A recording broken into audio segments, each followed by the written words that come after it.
Bismillahirrahmanirrahim. Assalamu alaikum students. I am Wajid Ali Kambo, your chemistry teacher. Student, I welcome you in our topical test session for MD-CAT students. ये जो हमारा test session है, topical test session, ये ना सिर्फ MD-CAT बल्कि other जो आपके एग्जाम्स हैं, एंट्रेंस टेस्ट एग्जाम हैं, उनके लिए भी यूजफुल है.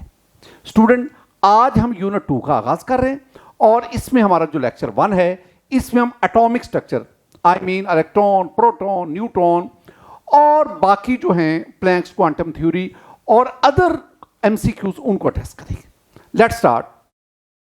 Exact voltage required in the discharge tube depends upon. इसमें आपके पास option A length of gas discharge tube, beta pressure in the gas discharge tube, Charlie both A and B और delta neither A nor B.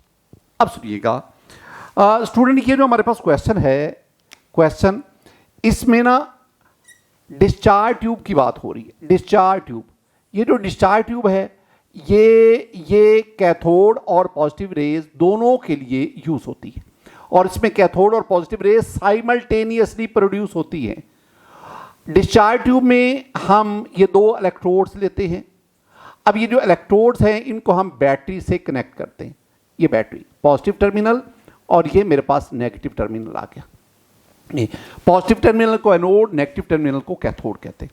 हमने discovery of electron में पढ़ा कि जब हम यहां पे हाई वोल्टेज अप्लाई करते हैं, और वोल्टेज मैं कहता हूं 5000 से लेकर 10,000 वोल्ट तक, 10,000 वोल्ट तक, इतनी वेरिएबल वोल्टेज है.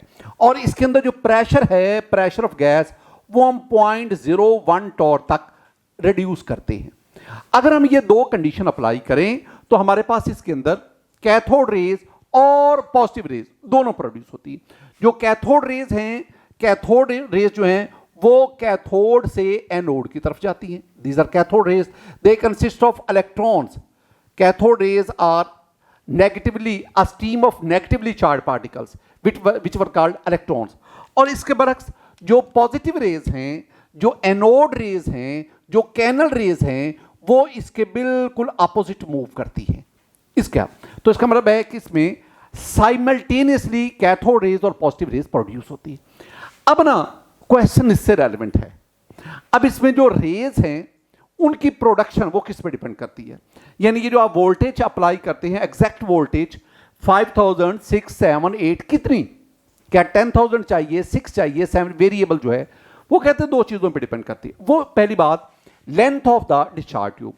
जितनी डिस्चार्ज ट्यूब की लेंथ बढ़ती जाएगी उतनी ज्यादा वोल्टेज चाहिए रेज को प्रोड्यूस करने के लिए. तो number 1 length of the discharge tube. Number 2 pressure inside the discharge tube. अगर गैस का प्रेशर जितना ज्यादा होगा उतनी प्रोडक्शन ऑफ रेज मुश्किल होगी और जितना प्रेशर कम होगा उतनी प्रोडक्शन ऑफ रेज आसान होगी. तो इसका मतलब हुआ कि एग्जैक्ट वोल्टेज किस पे डिपेंड करती है, दो चीजों पे, length of the discharge tube and the second one pressure of gas inside the discharge tube. The correct option for this is Charlie both A and B. The E/M value of positive rays is maximum for. जरा बात को सुनना. ये मेरे पास next question आ गया. इसमें ना जिस चीज की बात हो रही है, दो चीजें, एक तो है E/M वैल्यू, ठीक है, और बात हो रही है पॉजिटिव रेज की. पॉजिटिव रेज मेरे पास जो है ना, इसमें जो ऑप्शन आ रहे हैं ना, ऑप्शन उसमें है हाइड्रोजन है, हाइड्रोजन के बाद मेरे पास हीलियम है, हीलियम के बाद स्टूडेंट जो है हमारे पास ऑक्सीजन है और फिर नाइट्रोजन है. बात को जरा गौर से सुनना, मैं कहना क्या चाहता हूं. पहली बात, पॉजिटिव रेज कब बनती है? अगर आपकी इनमें से कोई भी गैस डिस्चार्ज ट्यूब में लेते हैं और उस डिस्चार्ज ट्यूब में इलेक्ट्रॉन की बम्बारमेंट होती है जिसके नतीजे में आपके पास पॉजिटिव रेज प्रोड्यूस होती हैं. होता यह है कि इसमें से एक इलेक्ट्रॉन का लॉस हुआ तो ये +1, इलेक्ट्रॉन का लॉस हुआ, इलेक्ट्रॉन का लॉस हुआ, इलेक्ट्रॉन का लॉस हुआ.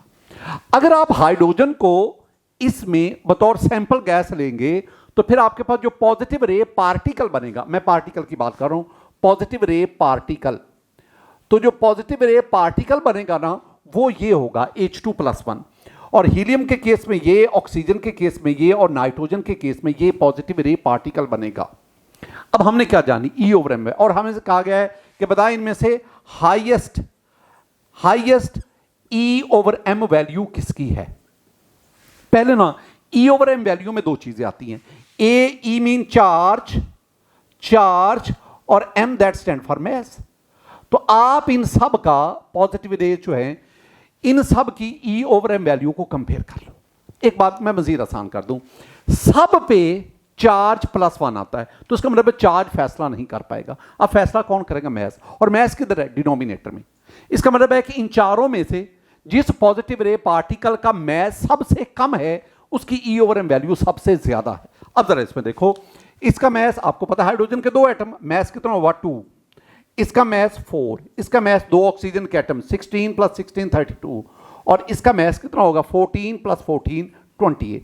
तो इसका मतलब है जिसका मैस सबसे कम होगा उसकी ई ओवर एम वैल्यू सबसे ज्यादा होगी, और वो कौन सा है? हाइड्रोजन। तो हाइड्रोजन गैस जो है ना, हाइड्रोजन गैस उसकी सूरत में आपके पास जो पॉजिटिव रे बनेगी उसकी ई ओवर एम वैल्यू सबसे ज्यादा है।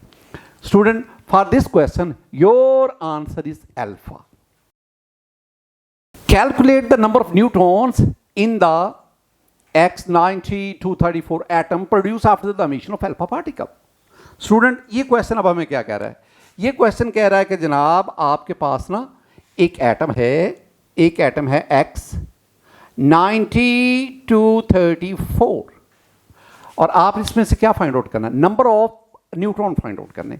और ये जो हमारे पास है ना, ये after the emission of alpha particle, ये हमारे पास एटम आया है।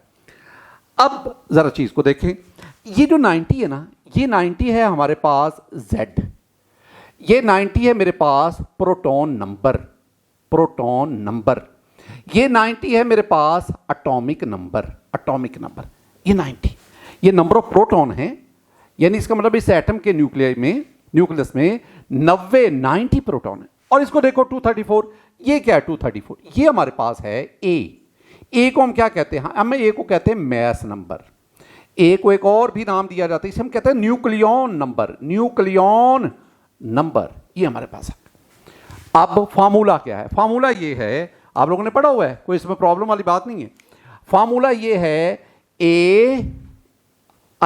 Mass number that is equal to number of neutron plus number of proton, और नंबर ऑफ प्रोटॉन को मैं क्या कह रहा हूं? Z। अब आपने क्या फाइंड आउट करना है? मैंने n को फाइंड आउट करना है। तो n अगर आप लेना चाहते हैं तो हमें p को दूसरी तरफ, यानी नंबर ऑफ प्रोटॉन Z, तो ये बना A माइनस P से मेरी मुराद Z, P से मेरी मुराद एटॉमिक नंबर। अब A आपके पास कितना है? 234 माइनस 90। अब आपने क्या करना है? 234 इसमें से 90 को माइनस कर दे, ये 4, 13 से 9 4, और ये 1, तो आपके पास n कितना आएगा? n आपके पास स्टूडेंट आ जाएगा 144। ये इसका मतलब क्या हुआ? इसका मतलब है कि ये जो आपके पास एटम है, इसके न्यूक्लियस में 144 न्यूट्रॉन है, 90 जो है वो प्रोटॉन है, और इस तरह टोटल इसका मैस नंबर या न्यूक्लियॉन नंबर 234 है। For this question your answer is Charlie 144। Which property is the same for two nuclides, copper 2966 and zinc 3066? अब इसमें देखें स्टूडेंट, मेरे पास क्वेश्चन है कि मेरे पास दो न्यूक्लियाइड हैं, एक है कॉपर और एक है जिंक। कॉपर दिया हुआ है 2966, जिंक दिया हुआ है 3066। अब जरा चीजों को देखें, मैं ना ऑप्शन की तरफ जाए बगैर कुछ चीजें आपको बताना चाहता हूं। स्टूडेंट, ये जो नीचे 2966 है ना, यानी इसका जो 20, ये नंबर ऑफ प्रोटॉन है 29, ये नंबर ऑफ इलेक्ट्रॉन भी हैं। जब मैं एटम की डेफिनेशन कहता हूं ना, तो मैं कहता हूं एटम वो पार्टिकल है जिसमें प्रोटॉन और न्यूट्रॉन इक्वल है। अच्छा, इसमें प्रोटॉन कितने हैं? 30, और इसमें इलेक्ट्रॉन कितने? 30। तो एटम है ना, जितने प्रोटॉन होंगे उतने ही उसमें इलेक्ट्रॉन होंगे। अच्छा, अब ये 66, इधर भी 66, और इसको मैं ना ये Z, ये जो 29 है, मैं नंबर ऑफ प्रोटॉन भी कहता हूं, नंबर ऑफ इलेक्ट्रॉन भी कहता हूं, मैं इसे Z भी कहता हूं, मैं इसे एटॉमिक नंबर भी कहता हूं। यही बातें मेरी इधर भी है। ये 66 क्या है? 66 तो दोनों में कॉमन है। ये 66 क्या है? 66 मैंने कुछ देर पहले भी कहा, 66 क्या है आपके पास? 66 है आपके पास atomic mass number, nucleon number. तो इसका मतलब है कि दोनों में न्यूक्लियॉन नंबर या जैसे मैंने क्या कहा, मैंने ए कहा, मैंने से क्या कहा, मैंने से मैथ नंबर कहा, वो दोनों में क्या है, सेम है, 66 66 दोनों, यानी 66 each. Student, for this question your answer is beta, number of nucleon. According to the number of protons, neutrons and electrons given in the table, which one of the following option is correct? Table को आप देखें और फिर नीचे option की तरफ, छोटी सी बात, वो क्या है, वो पॉइंट आप क्लियर कर लें, क्वेश्चन को कोई मुश्किल ना बनाएं. और वो बात क्या है, किसी भी एटम में प्रोटॉन और इलेक्ट्रॉन की तादाद बराबर होती है. The number of electron and proton in an atom are, जब मैं एटम कहता हूं, मैं आइन नहीं बोल रहा, और जब किसी एटम से लॉस ऑफ इलेक्ट्रॉन होता है, जितने इलेक्ट्रॉन का लॉस होता जाएगा उतना उस पर पॉजिटिव चार्ज आएगा. मसलन अगर आप आर्सेनिक की बात करें, मेरे पास ये आर्सेनिक है. स्टूडेंट, ये अब आपने मुझे बताना है आर्सेनिक. आर्सेनिक का जो आपको प्रोटॉन दिए गए ना वो 33 है, 33, और इसमें इलेक्ट्रॉन जो है ना वो 30 है. ये प्रोटॉन है और इसमें इलेक्ट्रॉन 30 है. इसका मतलब है जब आर्सेनिक का एटम था तो उसमें प्रोटॉन भी 33 थे, इलेक्ट्रॉन भी 33 थे. लेकिन अब जो हमें टेबल में बताया गया वो ये है कि आर्सेनिक में प्रोटॉन 33 हैं लेकिन इलेक्ट्रॉन 30. इसका मतलब 3 इलेक्ट्रॉन का लॉस हो गया. अब after the loss of 3 electrons we have 3+ charge on arsenic. बिल्कुल इसी तरह अगर आपने एक और नेक्स्ट देखेंगे वो गैलियम है. अब अगर आप गैलियम को देखेंगे ना स्टूडेंट, तो गैलियम के केस में Ga गैलियम, इसमें लिखा हुआ है कि इसमें एटॉमिक नंबर 31 है. आई मीन इसमें प्रोटॉन 31 है. स्टूडेंट, अगर प्रोटॉन 31 है तो इसमें इलेक्ट्रॉन भी 31, वो तब 31 होंगे जब आप इसको एटम कंसीडर करेंगे. लेकिन हमें जो वो इलेक्ट्रॉन कह रहा है ना, वो कहता है जिसमें इलेक्ट्रॉन 31 नहीं है, इसमें इलेक्ट्रॉन 28 है. तो इसका मतलब है 28 तो तब आएंगे ना जब इसमें से 3 इलेक्ट्रॉन का लॉस होगा, और जब 3 इलेक्ट्रॉन का लॉस होगा तो इसके ऊपर चार्ज क्या आएगा, 3+. एक और हमारे पास है और वो है कैल्शियम.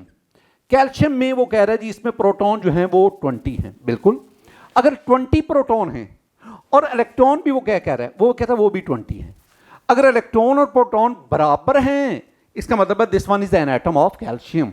और जब कैल्शियम का एटम होगा इसमें से कोई इलेक्ट्रॉन का लॉस नहीं हुआ. ये वो चीजें हैं जो हमारे टेबल को सपोर्ट कर रही है.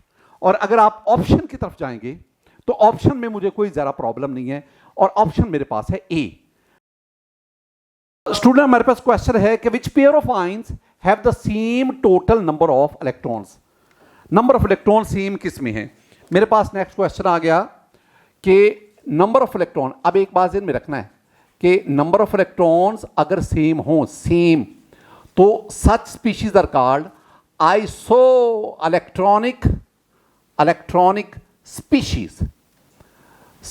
Iso mean same, electronic electron यानी वो स्पीशीज जिसमें इलेक्ट्रॉन्स की तादाद एक जितनी, उसे कहते हैं आइसो. जब मैं स्पीशीज बोलता हूं, स्पीशीज से मेरे मुराद एटम है, आयन है, मॉलिक्यूल्स हैं, उनको मैं स्पीशीज कहता हूं.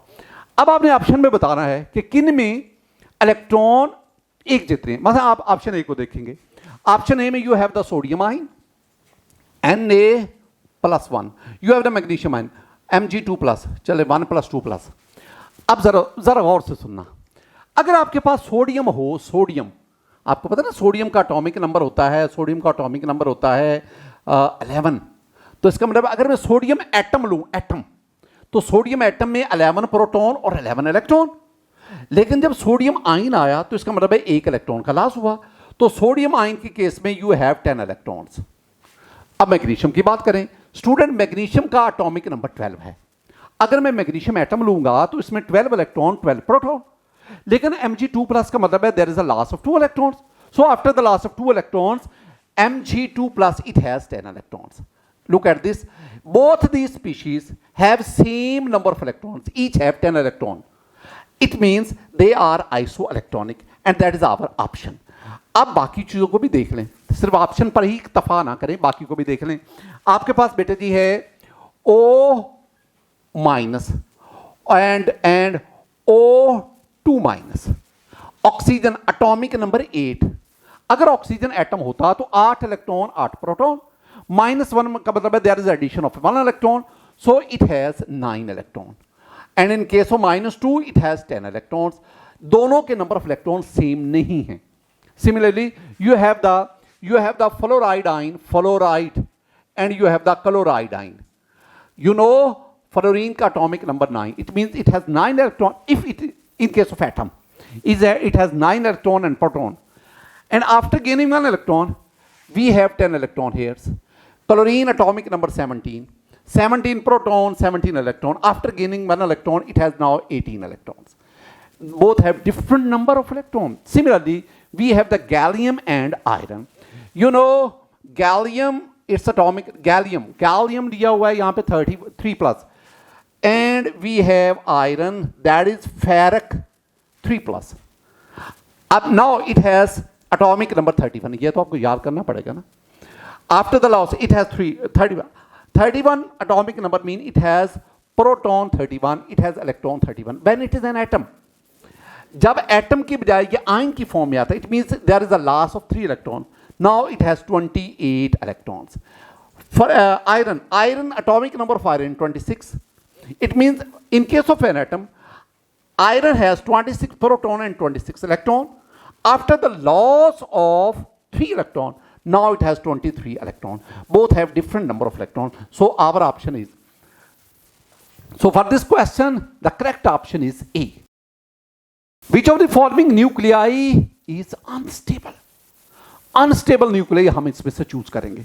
देखो मेरे पास नेक्स्ट क्वेश्चन, मैं ना स्टूडेंट आपको ना एक तरीका बताता हूं स्टेबिलिटी अनस्टेबिलिटी का, न्यूक्लियाई की स्टेबिलिटी अनस्टेबिलिटी, उससे रेलेवेंट और भी कई बातें हम साथ इकट्ठी करते, बेसिक कॉन्सेप्ट की तरफ जाते। देखो अगर आप स्टेबिलिटी ऑफ न्यूक्लियाई को चेक करना चाहते हैं तो आपके पास एक है कि N/P, neutron proton ratio, neutron proton ratio. अगर न्यूट्रॉन प्रोटॉन रेशो 1 होगी तो आपका जो न्यूक्लियाई है ना वो स्टेबल है। Stable mean that is non radio active, उसमें से अल्फा बीटा गैमा रेज अमिट नहीं होंगी। और अगर N/P that is more than 1 से ज्यादा होगा, इसके केस में आपका वो न्यूक्लियाई जो वो अनस्टेबल है, अनस्टेबल, और that is radio active mean अब उसमें से अल्फा बीटा और गैमा रेज अमिट होंगी, और तब तक अमिट होंगी जब तक वो स्टेबलाइज नहीं हो सकता। अब जरा आए, मेरे पास ना बोरॉन है, बोरॉन मुझे दिया गया है बेटा जी 5 5 10। जरा गौर, ये बोरॉन का एक आइसोटोप है 5 10। इसमें प्रोटॉन 5, न्यूट्रॉन 5। आप कहेंगे सर आपको कैसे पता प्रोटॉन 5? ये जो नीचे 5 लिखो this is number of proton, और ये जो 10 है ये प्रोटॉन न्यूट्रॉन का सम है, और 10 में से अगर 5 प्रोटॉन हैं तो बाकी 5 क्या होंगे? न्यूट्रॉन होंगे। अब आप इसका ना ये रेशो ले, न्यूट्रॉन 5 ओवर प्रोटॉन, और ये रेशो के आगे 1 का मतलब है this is stable, non radio active. Beta पे आ जाओ, आपके पास नाइट्रोजन है, नाइट्रोजन आपके पास 714 है। अब इसमें भी मैं कहूंगा इसमें प्रोटॉन 7 और न्यूट्रॉन इसमें 7। अच्छा कैसे पता चला? ये जो 7 है ये प्रोटॉन है, और इस 14 में से 7 प्रोटॉन है, जो बाकी 7 है वो न्यूट्रॉन है। अब इसकी भी N/P वैल्यू लें, N7 और P भी 7, तो आपके पास आंसर क्या? 1 का मतलब है this is also stable, non radio active, इसमें समिशन नहीं होती, रेडिएशन अमिट नहीं होती। हमारे पास बेरिलियम आ गया स्टूडेंट, बेरिलियम में हमारे पास है 410। अब 410 ये जो 10 है इसमें से प्रोटॉन कितने हैं? 4, और न्यूट्रॉन कितने? 6। कैसे पता चला? ये प्रोटॉन आ गए, और ये 10 में से आप 4 को माइनस करें तो 6 बचा, वो न्यूट्रॉन है। अब आपने क्या करना है? 6/4, 6 न्यूट्रॉन बाय 4 आपके पास प्रोटॉन। आप इसको सॉल्व करोगे ना, 4 1 ज़र 4, 4 1 ज़र 4, ये 2 बचा, ये 2 के साथ 0 लगाओगे, पॉइंट लगा तो 4 5 ज़र 1.5 आ गया। This is greater than 1, so this is unstable, this is unstable, or unstable mean this is radioactive. We have the oxygen. In case of oxygen you have 8 and 16. अब मुझे बताओ जरा, ये 16 इसमें प्रोटॉन कितने? 8। आप कहेंगे सर नो प्रॉब्लम। अगर मैं कहूँ न्यूट्रॉन कितने, वो आप कहेंगे 16 से 8 माइनस करें, यू हैव 8, तो 8/8 that is equal to 1, it means it is also the.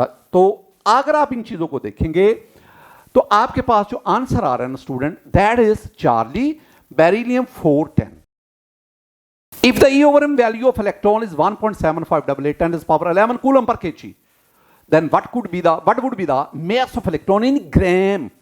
And charge of electron is 1.6022 10 to the power minus 19 coulomb.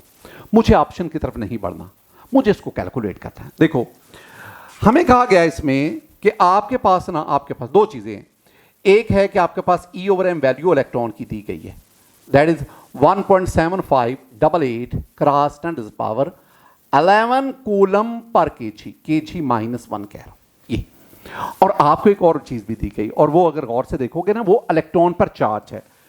ई की वैल्यू भी दी गई, charge on electron. E mean charge on electron, M mean mass of electron. We want to find the mass of electron, और ये आपके पास 1.6022 cross 10 to the power minus 19 coulomb है।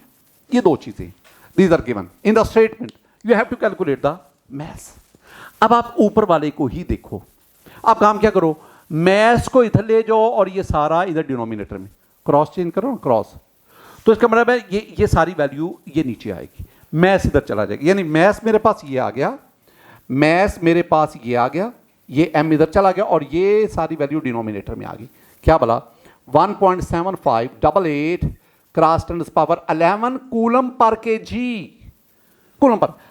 अब ऊपर क्या आपके पास फिर है, चार्ज। ये चार्ज दिया हुआ है 1.6022 cross 10 to the power minus 19 coulomb.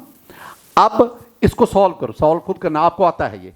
तो ये आपके पास आएगा 9.1095, इसको सॉल्व करेंगे, और ये 11 ऊपर जाके माइनस हो जाएगा, तो माइनस 11 और ये minus 19 minus 11 cross 10 to the power minus 31। एक और बहुत अहम बात, बहुत अहम, कूलम से कूलम कट गया, ये किलोग्राम, ये आपके पास ऊपर जाके ये केजी बन गया, इधर डिनोमिनेटर में ऊपर चला जाएगा। इसका मतलब है कि आपके पास मास ऑफ इलेक्ट्रॉन आ गया, वो इतना है। अब जरा गौर से देखना, ये मैंने क्या लिखा, मैंने ये लिख दिया स्टूडेंट्स, मैंने ये लिख दिया 9.1095 cross 10 to the power minus 31 kg। I want to convert into gram. क्या करूं, आप इस वैल्यू को 1000 से मल्टीप्लाई करें। 1000 से मल्टीप्लाई करने का मतलब 10 पावर 3 से मल्टीप्लाई करें। जब मैं मल्टीप्लाई करूंगा तब ये मल्टीप्लाई मैं यहां पे आपको करके देता हूं, 10 टू द पावर 3 से, वो 10 टू द पावर 3 आ गया ना, 10 टू द पावर 3। तो अब ये जो 331, ये प्लस ये माइनस, तो अगर आप 31 से 3 माइनस करेंगे तो आपके पास 28 आ गया। तो ये आपके पास क्या बना, 9.1095 cross 10 to the power minus 28। Now not in gram, kilogram, but now in gram. मैं चाहता हूं, I would like to convert this gram into milligram.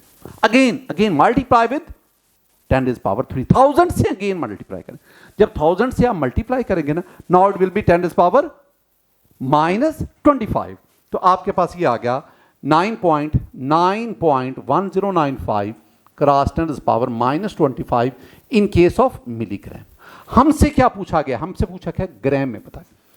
तो student, for this question your answer is beta. Which of the following shows an increasing value of E over M? Very beautiful question, very beautiful question.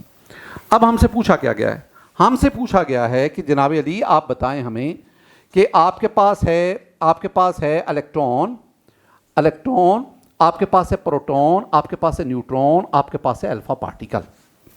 तो आपने इन चारों की E over M value calculate करनी और फिर उनका increasing order बताना है।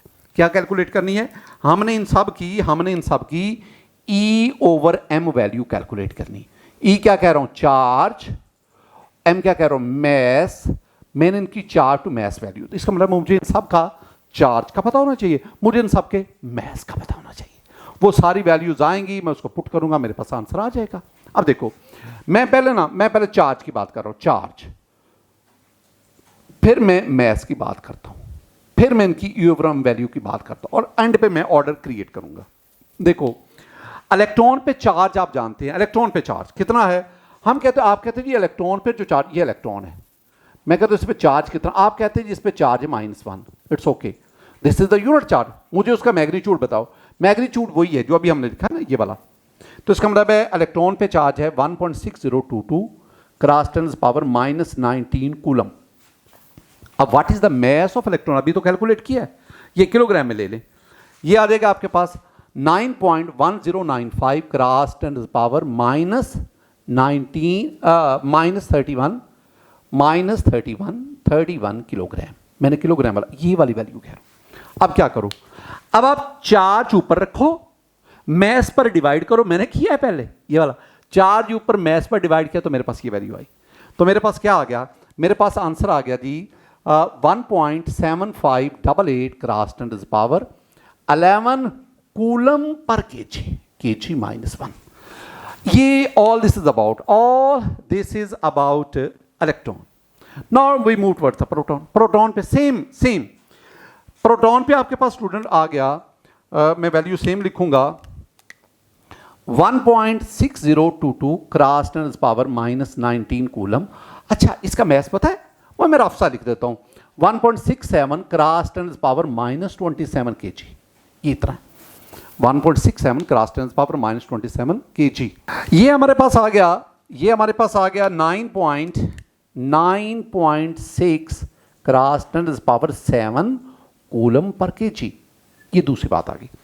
Now in case of neutron, you know neutron is a neutral particle. It has no charge.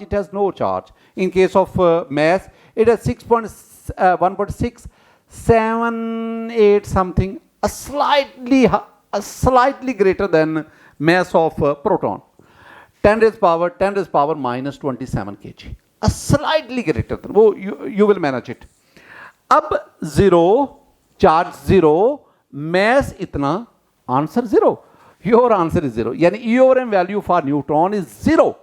अब आओ in case of alpha particle. Do you know what is alpha particle? Alpha particle क्या है? Alpha particle मेरे पास ये है.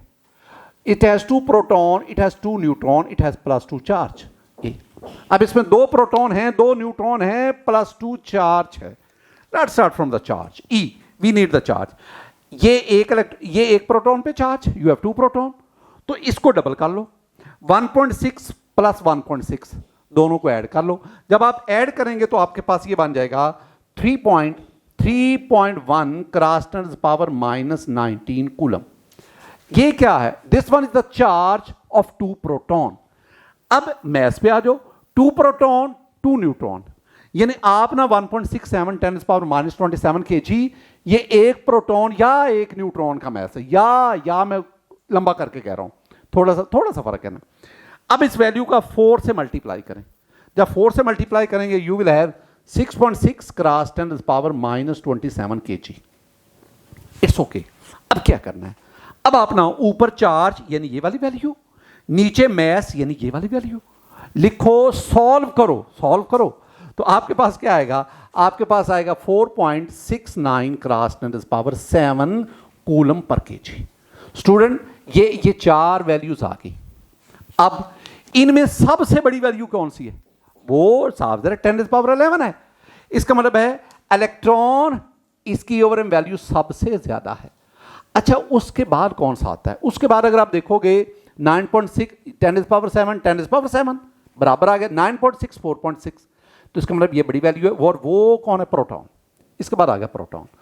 और उससे छोटी वैल्यू किसकी है? वो definitely that is alpha particle. और सबसे छोटी जिसकी वैल्यू है 0, और दैट इज न्यूट्रॉन. ये इनका इंक्रीजिंग ऑर्डर है. स्टूडेंट अगर आप इस क्वेश्चन को देखेंगे तो आपके पास जो अल्फा ए ऑप्शन है, electron greater than proton greater than alpha particle greater than neutron, that is correct option. Which of the following mathematical relationships is incorrect according to Planck's quantum theory of radiation? जरा देखिएगा, इसमें हमारे पास ना जो question है, this question is relevant to Planck's quantum theory. इससे relevant है ये क्वेश्चन. अब ना मैं प्लैंक्स क्वांटम थ्योरी उसका मैथमेटिकल पोर्शन आपके साथ शेयर करता हूं. तो मेरे पास क्या आता है? प्लैंक्स क्वांटम थ्योरी में मेरे पास आता है E energy that is equal to H nu. हम इसे फ्रीक्वेंसी कहते हैं. फिजिक्स में आप इसको एफ, हियर इज न्यू, और we say that this is equal to H C over lambda.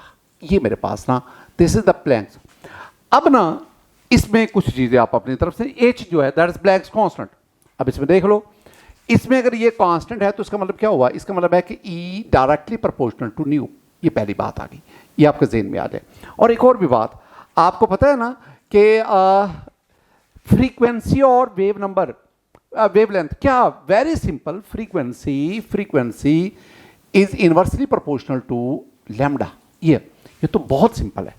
अगली तरफ बढ़ते हैं, ये देखो ना, ये फ्रीक्वेंसी और ये लैम्डा इनवर्सली प्रोपोर्शनल है। अच्छा, एक और चीज आ गई, और वो बोला क्या, आप ना वेव नंबर को चेक करो। Wave number students, wave number की अगर मैं बात करूं ना, तो frequency is directly proportional to wave number. This is the frequency, this is the wave number, दोनों डायरेक्टली प्रोपोर्शनल है।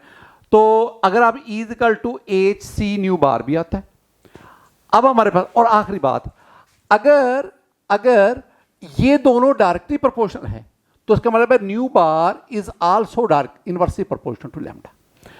अब अगर आप ऑप्शंस को देखेंगे तो A करेक्ट है, B करेक्ट है, C करेक्ट है, D में प्रॉब्लम है। वहां पे ना nu bar that is inversely proportional to lambda, तो that is correct option. So our option is D. The wavelength of a violet light is 400 nanometer. Calculate its frequency and wave number. मुझे option पे नहीं जाना, मुझे calculation चाहिए, मुझे formulas चाहिए कि अगर वेवलेंथ गिवन है तो मैंने फ्रीक्वेंसी और वेव नंबर को कैसे फाइंड आउट करना है। देखें, मेरे पास ये क्वेश्चन है, क्वेश्चन में गिवन जो है ना उसको आप देख रहे हैं, मेरे पास लैम्डा है और वो 400 नैनोमीटर है। नैनोमीटर जानते हैं ना, नैनोमीटर मेरे पास क्या है, नैनोमीटर होता है student 1 nanometre that is equal to 10⁻⁻9 metre. It's okay. तो ये मैं नैनोमीटर की क्या जगह पे क्या लिखूंगा, 10⁻⁻9, तो ये मेरे पास आ जाएगा 400 क्रॉस 10⁻⁻9 मीटर। एक और चेंज, ये जो 400 है ना, 400 इसको आप यूं भी लिख सकते हैं ना, 4 × 10⁻², क्योंकि ये 2 है ना, 10⁻²। अब ना 4 तो ठीक है, ये जो 10⁻² है ये इसके साथ मिलकर ये बन गया 4 क्रॉस 10⁻⁻7 मीटर। मैं यूं लिख लूं, this is the lambda, this is the wave length. अब दूसरी बात, मैंने क्या कैलकुलेट करना, मैंने फ्रीक्वेंसी को कैलकुलेट करना। फ्रीक्वेंसी के लिए मुझे चाहिए c over lambda. What is c? c is the velocity of light, 3 cross 10⁸ metre per second, यह है वेलोसिटी ऑफ लाइट। अब ये ठीक है, ये खुद आपको पता होना चाहिए, ये कोई गिवन नहीं है। तो ये आपके पास क्या आ गया, 3 क्रॉस 10⁸ और मीटर पर सेकंड में मीटर पर सेकंड ये आ गया। और लैम्डा क्या आया, ये वाला 4 क्रॉस 10⁻⁻7 मीटर। अब पहली बात, पहला काम ये करो, 3 4 पर डिवाइड करो। जब आप 3 को 4 पर डिवाइड करेंगे ना, तो यहां पॉइंट, यहां 0, तो 7 4 28, ये 2 और यहां पे 0, तो 5, यानी 0.75। ये आपके पास आ गया 0.75 क्रॉस 10⁻। अब ये -7 है, ऊपर जाएगा तो +7, तो ये आपके पास 8 और 7, ये आपके पास हो गया 15, तो 15 मीटर से मीटर कैंसिल, और ऊपर आपके पास क्या बना, पर सेकंड। अच्छा, एक और भी चीज काम करो, वो क्या, अगर मैं कहूं कि ये पॉइंट को इधर ले जाओ, ठीक है ले जाओ, तो वो -1 हो जाएगा, इससे एक 1 माइनस कर दें, तो आपके पास क्या बने, 7.5 cross 10⁻14 per second. This is the frequency. Now we will move towards the wave number.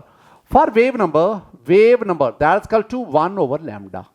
1 it's okay, lambda यही 4 क्रॉस 10⁻⁻7 मीटर। अब 1 डिवाइडेड बाय 4, ये 4 पे डिवाइड करें, तो यहां पे पॉइंट, यहां पे 0, 4 2 8, कितने 2, यहां पे 0, 4 5 20, तो इसका मतलब ये बना 0.25 क्रॉस 10⁻, ये -7 ऊपर जाके +7, और ये पर मीटर हुआ। एक और चीज, अगर मैं कहूं पॉइंट इधर ले, जो आप कहेंगे sir this is very easy, 0.5, ये 10⁻6 पर मीटर। अब आपने चारों ऑप्शन में देखना है कि कहां पे वेलोसिटी 7.5 10⁻14 है और पर सेकंड, और कहां पे आपके पास वेव नंबर जो है वो 2.5 10⁻6 पर मीटर है। तो अगर आप इसको देखेंगे, your correct option is A. E over m ratio of positive rays is a dash than that of cathode rays, less, greater, equal, unpredictable। क्यों नहीं, प्रिडिक्ट तो हम करेंगे ना, ये डी वाला ऑप्शन तो नेगेट करें ना, ये तो हमारी जहानत पे, हमारे जीनियस होने पे सवाल निशान है, या इसको आप निकालें, हम प्रिडिक्ट करेंगे इंशाल्लाह। दो चीज़ें स्टूडेंट आपके पास ना, आपके पास दो चीज़ें आ गई, एक है आपके पास पॉजिटिव रेज और एक आपके पास cathode rays. Positive rays, cathode rays दोनों की ना E over M value, E over M mean charge to mass ratio, हम इसको कंपेयर करना चाहते हैं, ये कंपेयर करना चाहते हैं कैथोड रेज की और पॉजिटिव रेज। मैं ना आसानी से मुश्किल की तरफ ले जाता, तो मैं लेता हूं हाइड्रोजन गैस। हाइड्रोजन गैस मैं एक डिस्चार्ज ट्यूब बनाता हूं, ये डिस्चार्ज ट्यूब है, इसमें मेरे पास कैथोड है, मेरे पास एनोड है, वाट एवर द केस, हर चीज़ है मेरे पास। ये कैथोड है, एनोड है, वाट एवर द केस। अगर आप पॉजिटिव टर्मिनल से जोड़ेंगे ये बन जाएगा एनोड, अगर आप नेगेटिव टर्मिनल से इसको जोड़ रहे हैं तो ये होगा कैथोड। मेन इसमें हाइड्रोजन गैस। अब हाइड्रोजन गैस वैसे तो होती है ना H2 हाइड्रोजन वैसे तो एक हाइड्रोजन का ये एटम, एक हाइड्रोजन का ये एटम, दोनों में कोवलेंट बॉन्ड H। मैं ना एक एटम आपको समझाने के लिए, ये हाइड्रोजन का एक एटम है प्रोटियम, और इसके अंदर एक प्रोटॉन है, बाहर एक इलेक्ट्रॉन है। ये अब हुआ गया, जब ना इस हाइड्रोजन एटम, इस पर इलेक्ट्रॉन की बम्बारमेंट होती है, आयोनाइजेशन होती है, या इसकी स्प्लिटिंग होती है, मैं वो प्राइमरी और सेकेंडरी रेज की बात कर रहा हूं। ये यहां से स्प्लिट होगा, स्प्लिट होने के बाद ये मेरे पास जो है इस पर पॉजिटिव चार्ज आ गया। ये है क्या, ये मूव करेगा कैथोड की तरफ, इस पर पॉजिटिव चार्ज। ये क्या है, ये पॉजिटिव रे पार्टिकल है। तो हाइड्रोजन गैस की सूरत में जो मेरे पास पॉजिटिव रे पार्टिकल बनेगा, positive ray particle, that is proton. ये हम बात है, प्रोटॉन बनेगा, प्रोटॉन। अब अगली बात सुनो, अच्छा ये तो प्रोटॉन, ये मैं एक हाइड्रोजन एटम की स्प्लिटिंग की बात कर रहा हूं, यहां पे आपके पास हजारों, लाखों, करोड़ों हाइड्रोजन, अरबों हाइड्रोजन एटम है, उनका ये जो प्रोटॉन है they will constitute the positive rays, और ये जो बाकी इलेक्ट्रॉन है, ये इलेक्ट्रॉन इधर मूव करेंगे, that stream of electrons that constitute the cathode rays. तो इस केस में जो आपके पास कैथोड रेज आ रही हैं, cathode raise particle, student cathode ray particle जो है ना, that is actually the electron. अब अगली बात को सुनना, हम जानना क्या चाहते हैं, हम पॉजिटिव रेज और cathode, positive rays are also called canal rays, anode rays. हम पॉजिटिव रेज और कैथोड रेज, इनकी ई और एम वैल्यू को कंपेयर करना, किसकी ज्यादा है किसकी कम है। अच्छा, एक्चुअली हमसे कहा जा रहा है कि आप हाइड्रोजन गैस की सूरत में मैं कह रहा हूं, एक्चुअली हमसे कहा रहा है कि आप प्रोटॉन और इलेक्ट्रॉन की ई ओवर एम वैल्यू को टैली करो। अब ई ओवर एम चार्ज देख लो, प्रोटॉन पे चार्ज क्या है, प्रोटॉन पे चार्ज है 1.6022 क्रॉस 10⁻⁻19 कूलम, ये प्रोटॉन पे। इलेक्ट्रॉन पे चार्ज क्या है, इलेक्ट्रॉन पे चार्ज है 1.6022 क्रॉस 10⁻⁻19 कूलम। क्या मतलब, हाँ दोनों पे चार्ज का मैग्नीट्यूड सेम है। अगर चार्ज सेम है तो अब ई ओवर एम वैल्यू का फैसला कौन करेगा, दोनों का मैस। आप जानते हैं ना कि proton is 1836 time heavier than electron. मैंने क्या कहा कि proton is 1836 times heavier than an electron. एक इलेक्ट्रॉन से अगर प्रोटॉन हैवियर है तो इसका मतलब है अगर मैस उसका ज्यादा है तो ई ओवर एम वैल्यू उसकी कम होगी। तो हम कहेंगे कि पॉजिटिव रे की E over M value cathode ray से कम होती है। For this question your answer is alpha less. The charge to mass ratio of positive ray particle, charge to mass ratio of positive ray particle a varies with the nature of electrode, electrode को change करते जाएं positive ray particle की नेचर। B is independent of the nature of gas in the discharge tube. Charlie varies with the nature of gas in the discharge tube. D, none of these. तीनों बातों में से कोई भी नहीं। अब जरा देखिएगा, मेरी बात को गौर से सुनना है। मैं ना काम क्या करता हूं, अब मैं सिर्फ पॉजिटिव रे की बात करूंगा, अब मैं कैथोड रे की बात नहीं करूंगा। मैंने क्या किया, पहले मैंने हाइड्रोजन गैस को लिया और हाइड्रोजन गैस की सूरत में मेरे पास जो पॉजिटिव रे पार्टिकल बना दैट इज प्रोटॉन। अब मैं एक और काम करता हूं, अब मैं हाइड्रोजन की बजाय मैं एक और गैस लेता हूं, और वो जो गैस मैं ले रहा हूं स्टूडेंट दैट इज ऑक्सीजन। मैं अब ऑक्सीजन गैस को इधर ले रहा हूं। ये आपके पास एनोड या कैथोड जो भी आप लेना चाहते हैं, ये दो इलेक्ट्रोड्स आ गए। Oxygen gas, now you have the oxygen gas. अब ऑक्सीजन का पता है ना आपको, वैसे हम लिखते हैं O2, यानी एक ऑक्सीजन का एटम ये, एक ऑक्सीजन का एटम ये, दोनों के दरमियान डबल बॉन्ड। वो आपको समझाने के लिए मैं लिख रहा हूं, मुझे ना दो नहीं, मुझे एक एटम आपको समझाने के लिए। ये ऑक्सीजन का एक एटम है, ये ऑक्सीजन का एक एटम है, ये न्यूक्लियस जिसमें प्रोटॉन 8, न्यूट्रॉन 8, 2 इलेक्ट्रॉन के शेल में और 6 इलेक्ट्रॉन, 1 2 3 4 5 6, ये आपके पास एन एटम ऑफ ऑक्सीजन। जब इसकी आयोनाइजेशन होती है, एक इलेक्ट्रॉन यहां से निकल गया, इलेक्ट्रॉन निकल गया, बाकी आपके पास इलेक्ट्रॉन के जाने से इस पर +1 चार्ज आ गया, और वो इलेक्ट्रॉन जो निकल गया ना, वो ये वाला, this one is the splitting of 1 oxygen atom.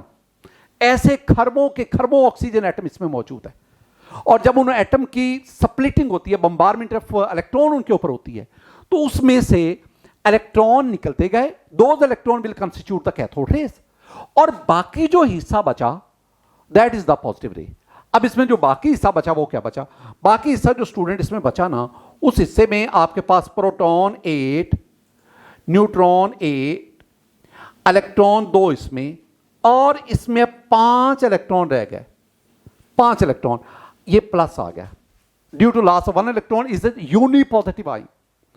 अब ये है positive ray particle, this is the positive ray particle. अब मेरा सवाल, और पार्टिकल, और इसमें इलेक्ट्रॉन जो बनेंगे, electron they will constitute the cathode rays.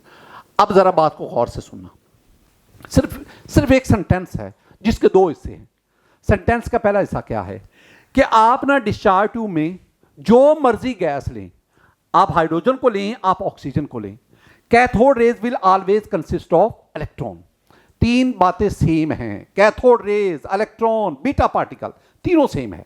वो बीटा पार्टिकल की टर्म हम यूज कर देते हैं in case of radio activity.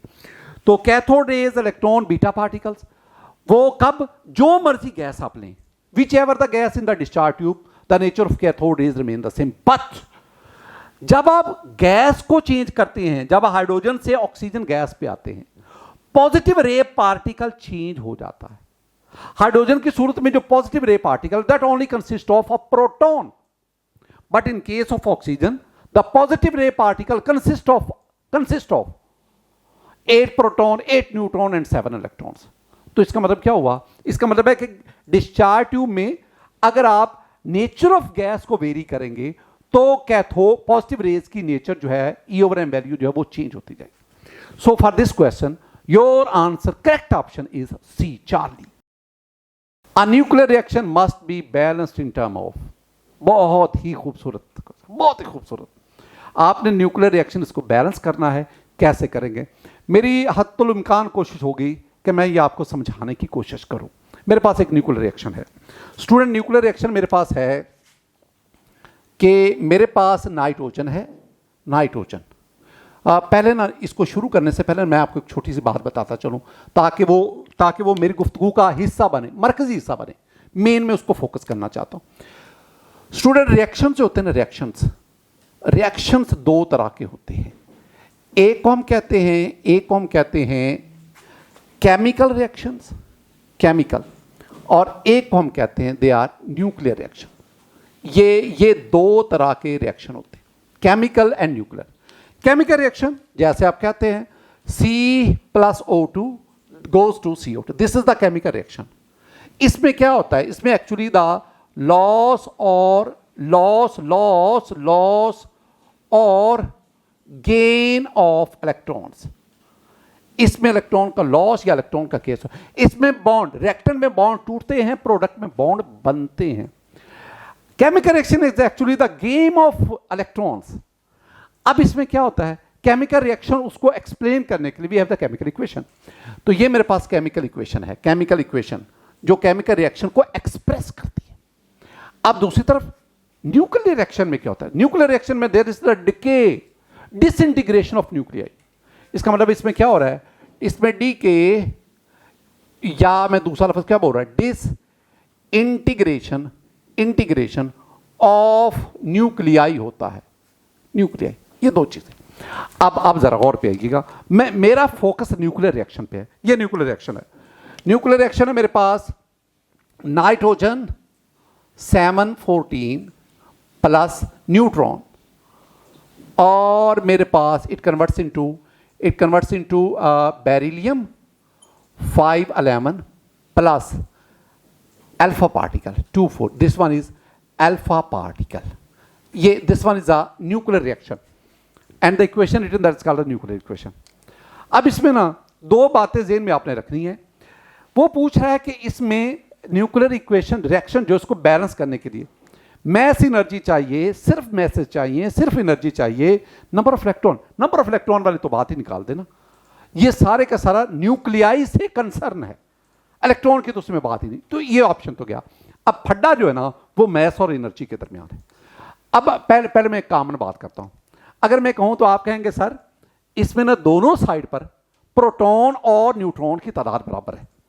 इधर प्रोटॉन 7 प्लस ये जो नीचे है ना, ये नंबर ऑफ प्रोटॉन है 7 प्लस 0 7, और इधर भी 5 प्लस 2 7। इसका मतलब है atomic number, proton number same है। 14 प्लस 1 15, 11 प्लस 4 15। इसका मतलब है न्यूक्लियॉन नंबर भी सेम है, यानी दोनों साइड पर प्रोटॉन और न्यूट्रॉन। अगर प्रोटॉन न्यूट्रॉन दोनों सेम हैं तो दोनों साइड पर मैस सेम है, but it is not correct, ऐसा नहीं है। ये मेरी बात से ना बहुत सारे लोग इख्तलाफ करेंगे। मैं भी इसको ऑथेंटिकली कह रहा हूं, मैं भी इसको डिस्कशन के बाद, और इस डिस्कशन में मुझे बहुत एक्सपर्ट फिजिक्स टीचर उनकी मदद हासिल है, तो उनसे डिस्कशन के बाद ये। अब इसमें ना मैस दोनों साइड पे सेम नहीं, क्यों जी? एक्चुअली जब आपके पास neutron out of the nucleus होता है, फ्री फॉर्म में होता है, इसका मैस और है। और जब ये न्यूट्रॉन न्यूक्लियस के अंदर चला जाता है ना, न्यूक्लियस के अंदर चला जाएगा, फिर इसका मैस चेंज हो जाएगा, कम हो जाएगा। इसका मतलब हुआ कि उस मैस चेंज होने की वजह से दोनों साइड पे there is no conservation of mass, हां there is conservation of energy. अब आप कहेंगे जी एनर्जी कैसे? देखो इधर ना दो किस्म की एनर्जी पाई जाती है। एक ये जो न्यूट्रॉन है, this is fast neutron, we throw the fast neutron on nitrogen and it ejects the alpha particle, fast neutron. Due to its motion it produces the kinetic energy. इसकी काइनेटिक एनर्जी है ये। एक और energy वो ना इनकी अपनी जाती है, दैट इज मैस एनर्जी।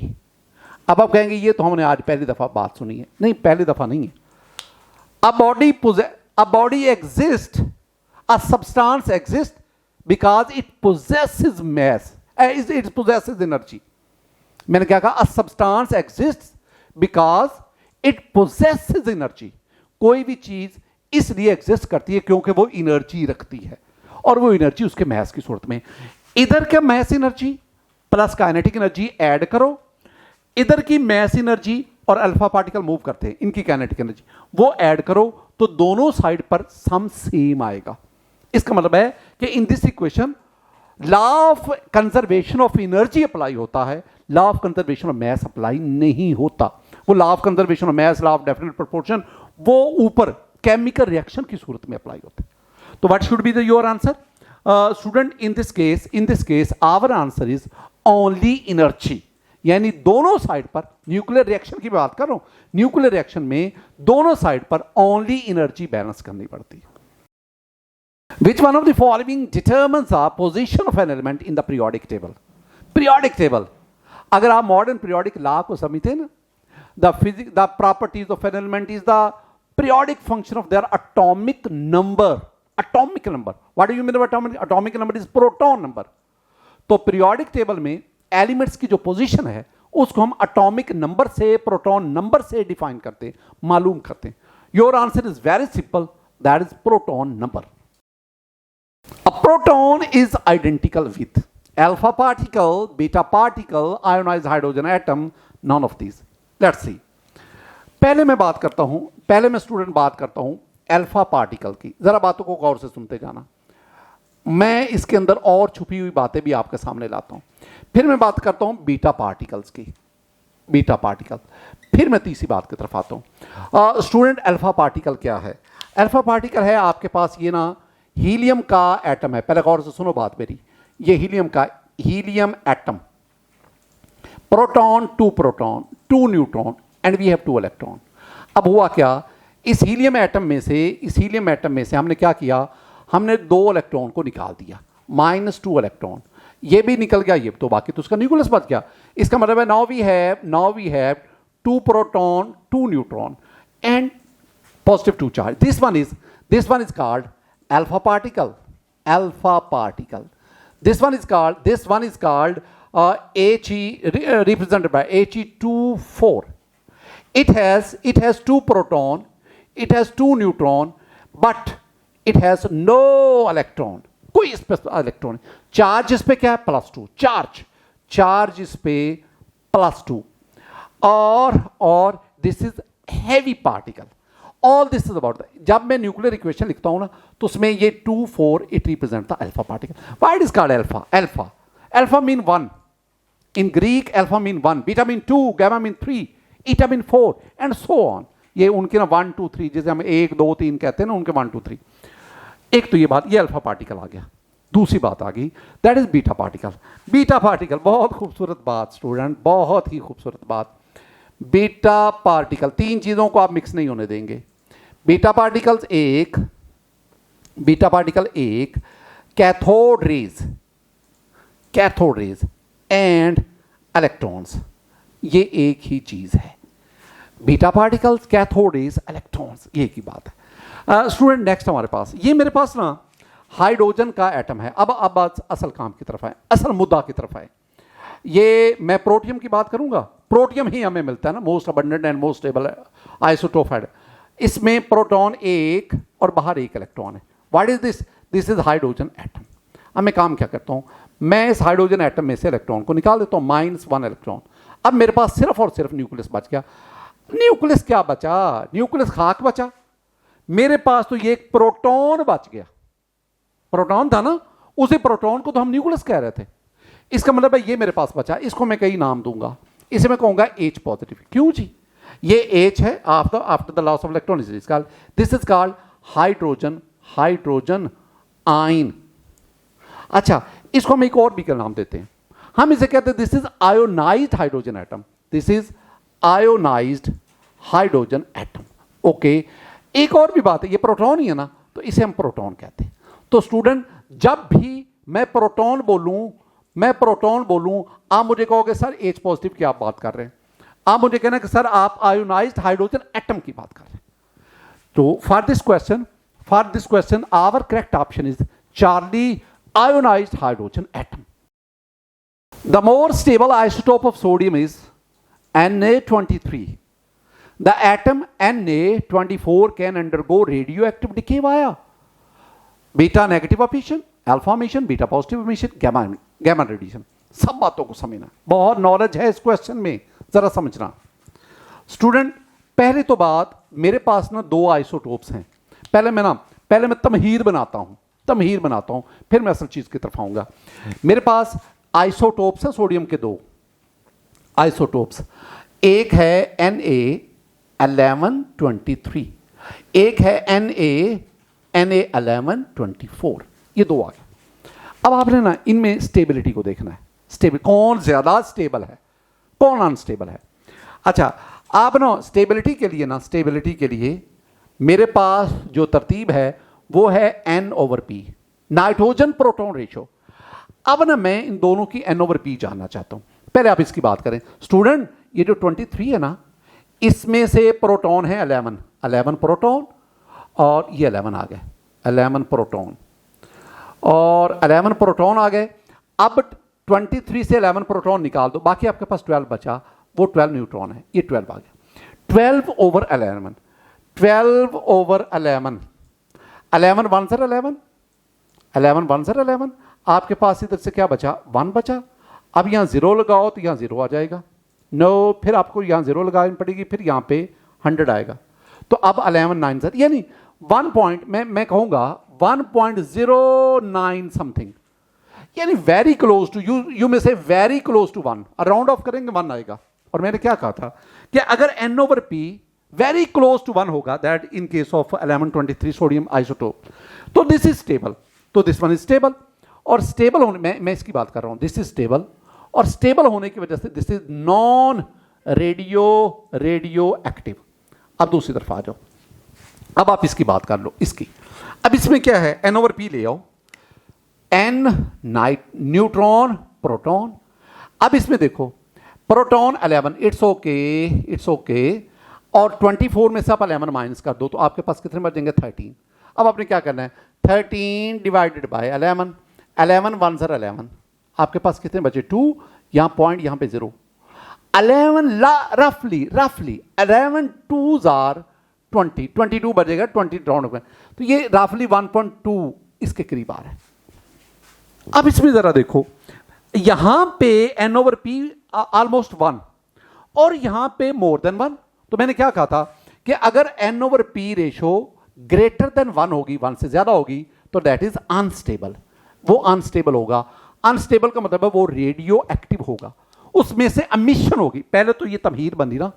अब एक और बात, जब तक मैं वो नहीं करूंगा मैं आगे बढ़ ही नहीं सकता, और वो मैं बार बार लिखूंगा, और वो क्या भला स्टूडेंट, जब आपके पास ये है neutron, this is free neutron, free neutron, जब इसका डिके होता है, मैं डिके की बात कर रहा हूं, जब इसका डिके होता है तो हमारे पास 3 चीजें बनती हैं, प्रोटॉन +1 -1, +1 और 1, और साथ मेरे पास बनेगा इलेक्ट्रॉन -1 0, और साथ न्यूट्रिनो बनेगा 0, ये 0 न्यूट्रिनो को तो निकाल दो ना, this is a chargeless massless particle, it is use to balance the momentum, chargeless massless use to moment, निकालो इसको, ये मेरी गुफ्तगू से निकालो इसे। इसका मतलब है जब न्यूट्रॉन का डिके होता है तो उससे प्रोटॉन बना, और ये इलेक्ट्रॉन मीन बीटा पार्टिकल, इसको मैं बीटा पार्टिकल कहूंगा, बीटा पार्टिकल। अब नजर सुनना, आपके पास क्या है, आपके पास है ये सोडियम 1124, ये अनस्टेबल है, रेडियो एक्टिव है, इसमें से रेडिएशन एमिट होंगी, कौन सी होंगी, this one is the question. मैं ना सारी गुफ्तगू करके एंड पे समराइज करूंगा, उसको जरा सुनना मैंने क्या कहा। अच्छा, मैंने लिया सोडियम, ये लिया मैंने सोडियम, कौन सा है, ये है सोडियम 1124। अच्छा, इसके पास 11 प्रोटॉन है, न्यूट्रॉन कितने हैं, इसके पास प्रोटॉन 11 है, इसके पास न्यूट्रॉन 13 है, 13। अब हुआ क्या कि इसके 13 में से एक न्यूट्रॉन वो डिके कर गया, जब वो डिके कर गया ना, तो उसने क्या किया, उसने एक प्रोटॉन बना दिया, एक इलेक्ट्रॉन बना दिया, वो प्रोटॉन दोबारा आके इसमें आ गया। अब प्रोटॉन के आने से प्रोटॉन 11 नहीं 12 हो गए, और 12 प्रोटॉन वाला न्यूक्लियस जो है वो सोडियम का नहीं है, वो किसका है, मैग्नीशियम का। इसका मतलब है आपके पास वो मैग्नीशियम बन गया 12। अच्छा ठीक है, ये किधर गया, ये तो बीटा पार्टिकल है ना, -1, ये यहां से अमिट हो गया। इस किस्म के एमिशन को हम कहते हैं बीटा नेगेटिव एमिशन। अच्छा जी, एक बात तो ये आ गई, beta negative emission. What about the nucleon number, भाई एक न्यूट्रॉन के निकलने से ये हो गया 23, लेकिन फिर एक प्रोटॉन भी ऐड हो गया ना, तो अगेन ये क्या रहा 24। अब अगर आप सारी बात को मद्देनजर रखें, एक बार बहुत क्लियर होगी, और वो क्या कि जब बीटा नेगेटिव एमिशन होती है तो प्रोटॉन नंबर, एटॉमिक नंबर 1 बढ़ जाता है, 1 यूनिट इंक्रीज कर जाता है, लेकिन न्यूक्लियॉन नंबर पर कोई फर्क नहीं पड़ता। अच्छा, अब देखो whether this one is stable और अनस्टेबल। इसके पास प्रोटॉन कितने हैं 12, न्यूट्रॉन कितने 12, 12/12 that is 1, it's mean this one is stable. इसकी फर्दर रेडियो इसमें से रेडिएशन एमिट नहीं होगी। ये मेरे पास क्या आ गया। अब एक मैं कुछ और बातें करता चल, एक होता है अल्फा एमिशन। अल्फा एमिशन एक छोटी सी एग्जांपल समझ लें। मेरे पास ये यूरेनियम है 92-238। अब इसमें से ना जब अल्फा 24 एमिट होता है तो मेरे पास ये बन गया थोरियम 92-34 बन गया। अब जरा गौर से सुनना, मैं क्या कहूंगा, 3 बातें मैं बोलूंगा और मेरा क्वेश्चन खत्म हो जाएगा। पहली बात, पहली गुफ्तगू, जब किसी भी रिएक्शन के दौरान, न्यूक्लियर रिएक्शन के दौरान बीटा नेगेटिव एमिशन होगी, ये जो मैं बात बोल रहा हूं ना, इसको बार बार सुनिएगा और इसको लिख लेना और फिर कहना कि मैंने क्या बोला है। अब खुद भी रिवाइज करना आंखें बंद करके, मैंने क्या बोला। मैंने कहा कि जब किसी भी न्यूक्लियर रिएक्शन के दौरान beta emission, beta negative emission होती है, एटॉमिक नंबर एक बढ़ जाता है लेकिन मास नंबर पर कोई फर्क नहीं पड़ता। अब दूसरी बात आ गई, जब किसी भी न्यूक्लियर रिएक्शन के दौरान बीटा पॉजिटिव एमिशन होती है तो एटॉमिक नंबर एक यूनिट कम हो जाता है, एटॉमिक नंबर एक यूनिट कम हो जाता है। और तीसरी बात, जब किसी भी न्यूक्लियर रिएक्शन के दौरान अल्फा पार्टिकल एमिशन होती है, एटॉमिक नंबर 2 यूनिट्स कम होता है और न्यूक्लियॉन नंबर 4 यूनिट कम होता है। 2 यूनिट कम हो गया, 4 यूनिट कम हो जाता है। ये 3 बातें आप ज़हन में बिठाएंगे। और गैमा रेडिएशन के दौरान there is no change, there is no change. Student, अगर हम इसमें जाएंगे तो our correct option is A, that is beta negative emission. Which of the following term is different from others? Beta particle, alpha particle, cathode rays, electrons. Students, beta particle हो गए, cathode rays हो गए, electrons हो गए, they are same. The different term is alpha particle, which is actually the helium nuclei. So your option is beta. Those atomic nuclei which have same number of neutrons are called isotopes, isotones, isobar, isosters. जरा इसको देखते हैं। मेरे पास question आ गया, question है and this question is about 1 isotopes, isotopes. This question is about isobars. This question is about isotones. This question is about isosters. This question is about electronic species. We have isodiphers and many other terms. बहुत सारी बातें जो करने वाली। Isotopes, मैं ना कुछ बातें आपके खाते में डालता हूँ, सारी मैंने तो याद नहीं ना करती, आपने भी करनी। देखो इसमें अगर मैं कहता हूँ कि मेरे पास है कार्बन 612, कार्बन 613, कार्बन 614। अब ज़रा सुनना, दीज आर एटम्स, ये सारे एटम्स हैं। एटम्स किसके हैं? ये एटम एक ही एलिमेंट के, और उस एलिमेंट का नाम क्या है? कार्बन। एलिमेंट का नाम carbon, and these are the atoms of carbon, atoms of carbon. अब इनको देखोगे ना, इनमें 2 बातें बड़ी इंपॉर्टेंट है। ये 6, what is 6? 6 is Z, Z mean atomic number, Z mean proton number. इनमें नंबर ऑफ प्रोटॉन सेम है, नंबर ऑफ इलेक्ट्रॉन सेम है, लेकिन ये डिफर कर रहा है। 12, 13, 14, ये क्या है? This is the mass number, atomic mass, वो डिफर कर रहा है। क्यों? Due to different number of neutron. अब मैंने जितनी बातें बोली है ना, इसको एक लाइन में ले लें। Atoms of same element which have same atomic number but different atomic mass due to different number of neutron, these are called isotopes. Let's move towards the isobars. Isobars मेरे पास है स्टूडेंट आर्गान है, मेरे पास potassium है, मेरे पास calcium है। जरा देखना इसमें, argon, potassium, calcium. Argon atomic number 18, 19, 20, ये 18, 19, 20, और इस बार मेरे पास 40, 40 एंड 40। अब इसमें क्या हो रहा है? इसमें दीज आर एटम्स ऑफ, ये एटम्स हैं, these are atoms of different elements.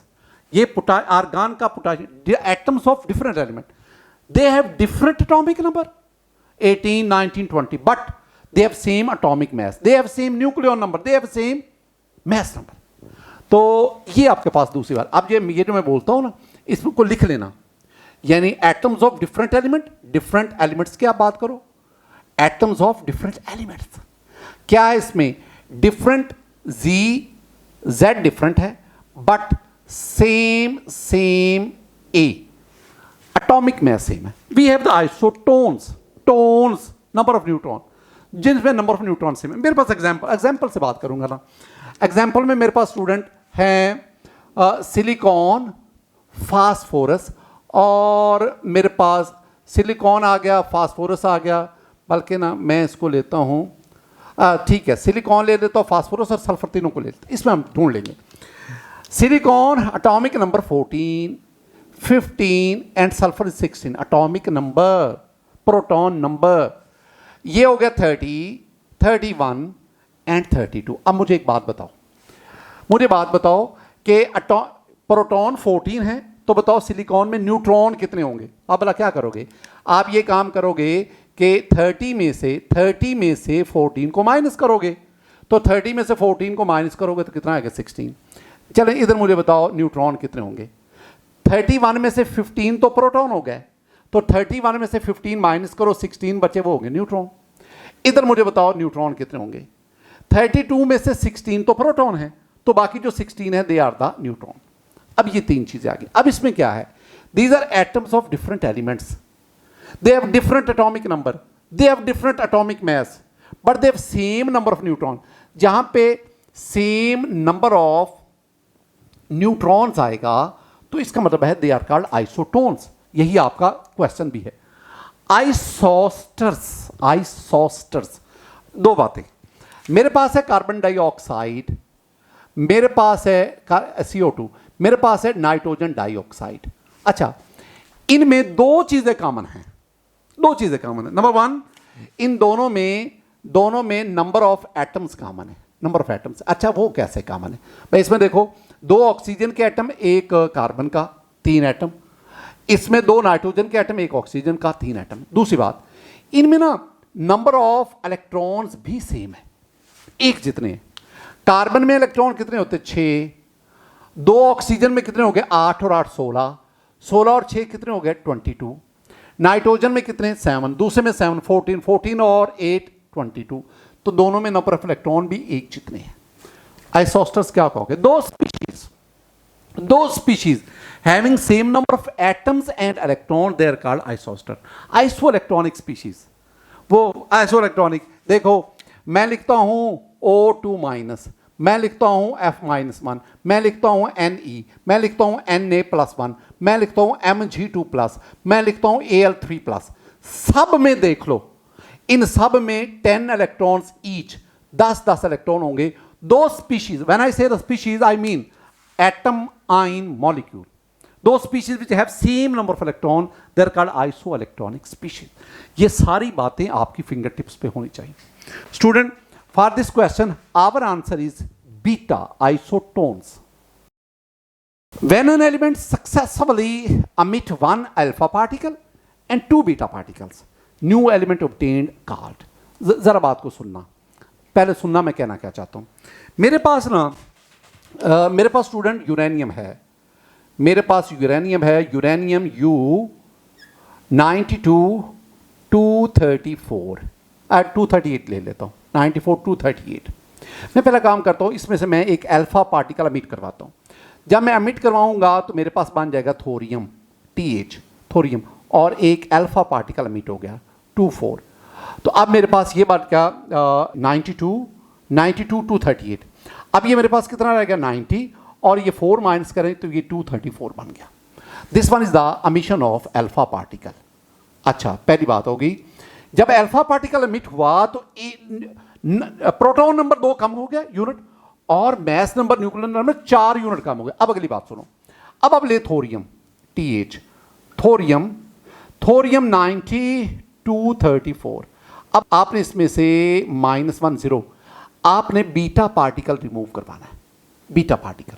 जब आप इसमें से बीटा पार्टिकल रिमूव करवाएंगे ना, तो देखो 92 ये -1, इसका मतलब क्या हुआ कि आपके पास ये एक बढ़ गया।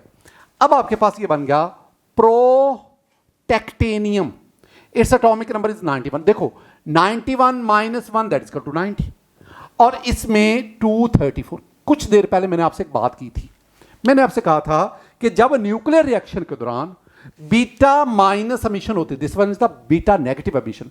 जब न्यूक्लियर रिएक्शन के दौरान बीटा नेगेटिव एमिशन होती है, एटॉमिक नंबर 1 बढ़ जाता है 90 से 91, लेकिन मैस नंबर या न्यूक्लियर नंबर सेम रहता है। तो आपके पास ये प्रोटेक्टेनियम बना, एक अल्फा पार्टिकल एमिट हुआ, एक बीटा, अभी एक और बीटा पार्टिकल एमिट करना है। तो आपके पास ये आ गया नेक्स्ट जी, प्रोटेक्टेनियम 91 234।